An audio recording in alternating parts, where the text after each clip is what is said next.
This page kind of takes my breath away because I have never seen photos of like the minute the girls were actually brought into the world. It's just really nice and feels very nostalgic to actually see printed photos for once.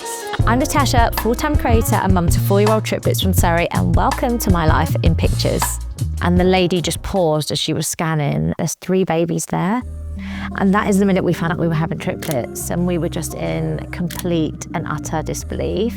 They ask a lot because we say sometimes they're like our rainbow babies. We actually suffered 2 miscarriages before we went on to have the girls. And that's just something I never thought I would obviously be in a position to say that's happened once, let alone twice. The terminology rainbow baby is given to babies born after baby loss or stillborn or any child loss. So they are like our 3 rainbows. The story behind it is just so rare and so beautiful. With COVID, it put so much stress on the pregnancy part itself because for the scans, they wouldn't let my husband in for a lot of them.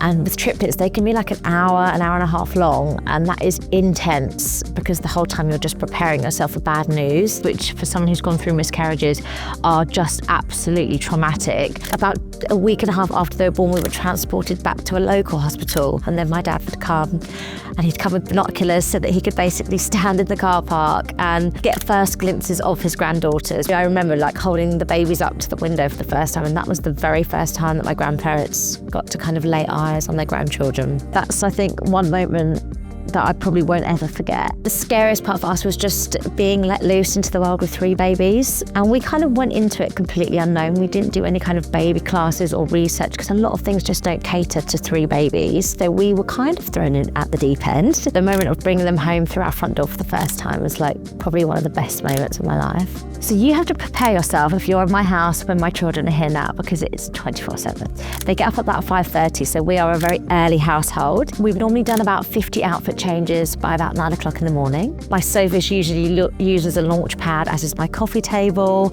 There's forts being built everywhere, like an assault course to get to anywhere in the house is just pretty chaotic a lot of the time, but it's a very nice kind of chaos. But the home, I've always just wanted it to be somewhere where you can literally walk through the door and people just not expect what's behind it.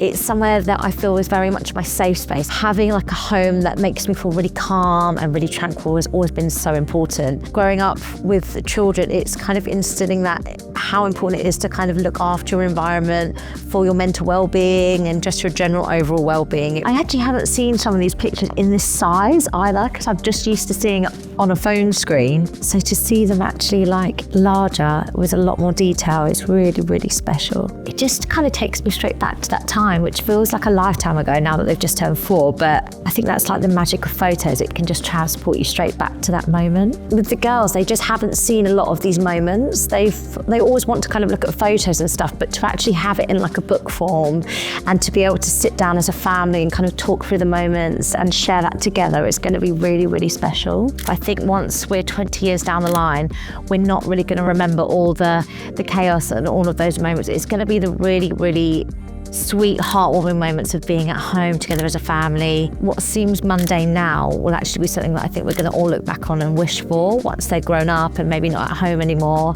But it's just kind of taking in the moments together in your safe bubble, in your home, and just really kind of keeping hold of those, really.